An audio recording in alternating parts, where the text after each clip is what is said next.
All right, I want to make this one a quick one. This is just a video on how you can organize your automations and your landing pages so that they are as compressed as possible. You don't have to keep making landing pages for every new offer. You don't have to make a billion different follow-up branches in your automations.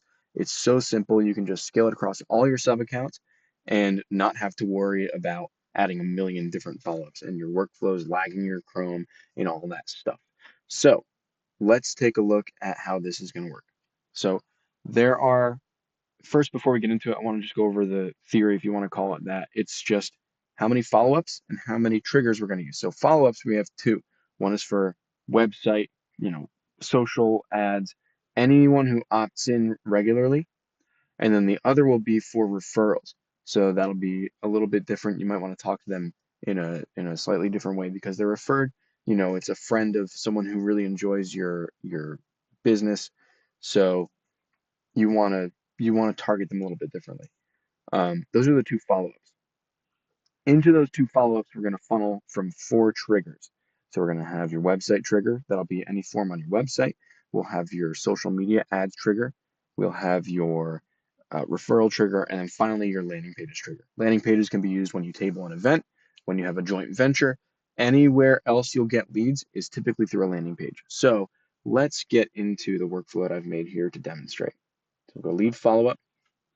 I've got four triggers here: the website form, the Facebook lead form, which I selected the page and then I always say any form, just because I don't want to have to go back in and reintegrate for every new form.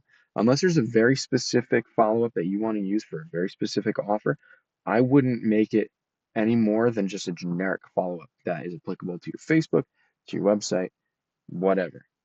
Um, Landing page, which is the opt-in demo page that I've built, and the referral form, which is just a referral form. So like you can see here, this is obviously just for demonstration purposes. This is not a full follow-up, but we have here the two follow-up sequences, the regular one and the referral one. Facebook lead points to the regular one. You'll use a go-to step there. Same thing for landing page. You'll use a go-to step there. And if we look at this if-else conditional, you'll see website workflow trigger is website form.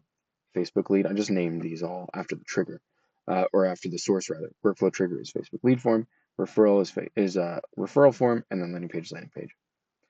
Now, by the way, something you might like to know is if you're making a bunch of these workflow trigger based conditionals, you can use the duplicate branch button, and you don't have to select workflow trigger every time. You just change, the trigger you select, and you'll say Facebook lead form, and that's all you have to say.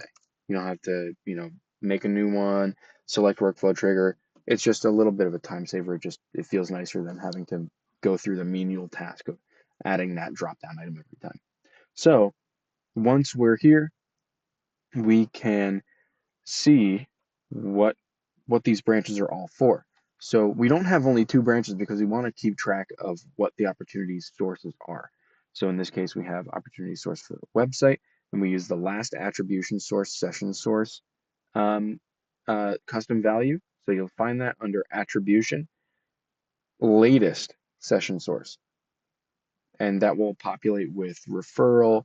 Um, I believe it's referral, direct traffic, paid social, and there might be one other that's very uncommon, but these are all in the GoHighLevel documents if you're interested.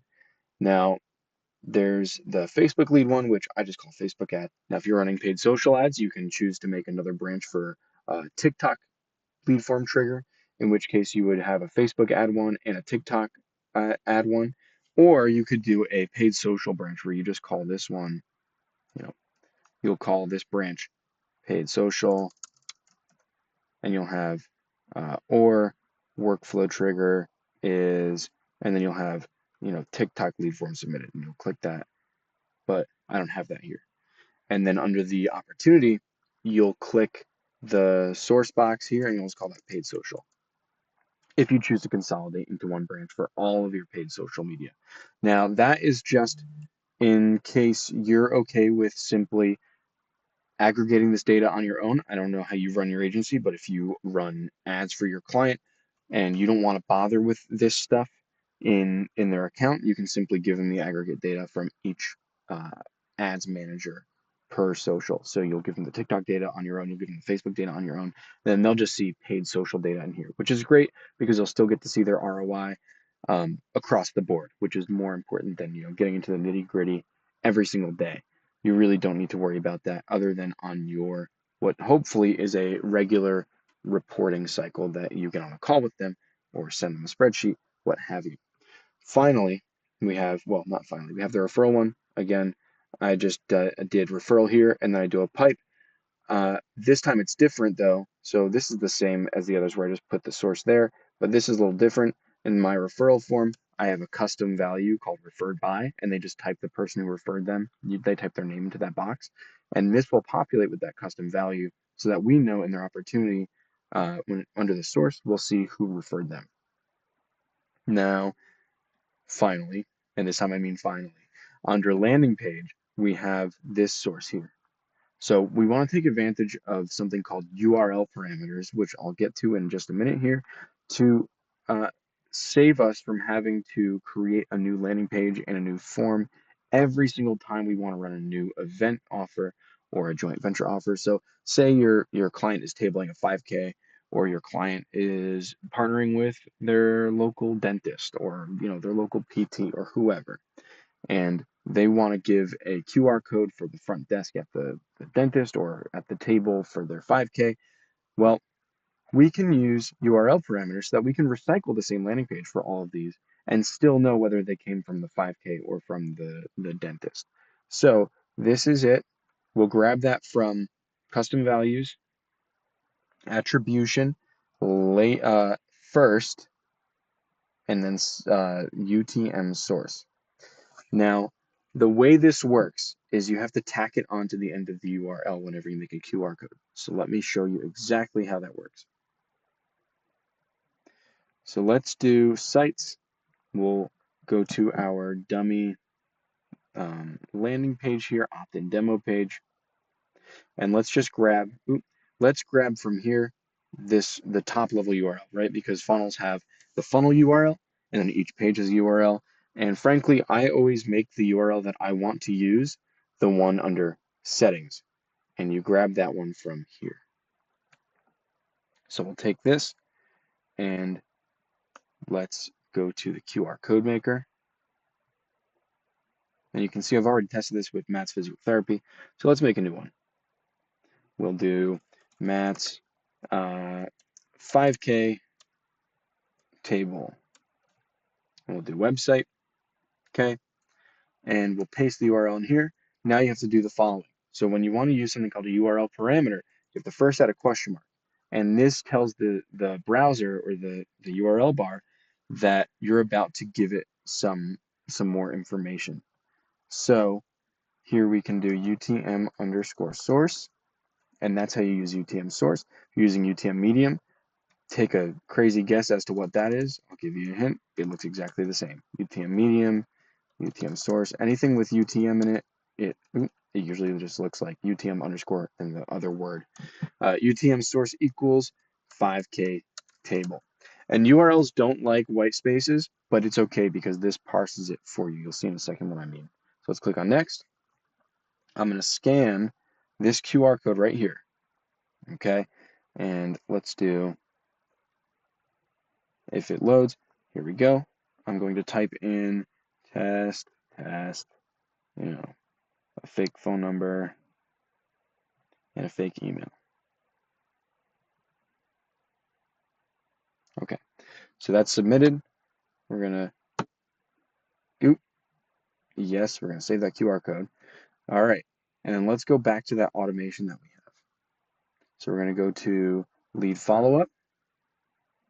And from here, we'll see, great, there's a lead here, and it followed the go-to. And we know it did because the source of this lead is going to be, or the source of this lead's opportunity, rather, is going to be, wait for it, it's loading. It'll take a second to load. By the way, to close up what I was saying before about the URL, if you put a white space in there, URLs aren't supposed to read that. It goes to a Google search and you type it like that. But if you scan a QR code and you leave the space in when you make the QR code, it actually injects a plus sign or a %20, which both equate to just a blank space if you put it in a URL. just something you should know. So now let's look at the opportunity here, and we will see that the source is landing page 5K table. And now we can do something like, let's cancel.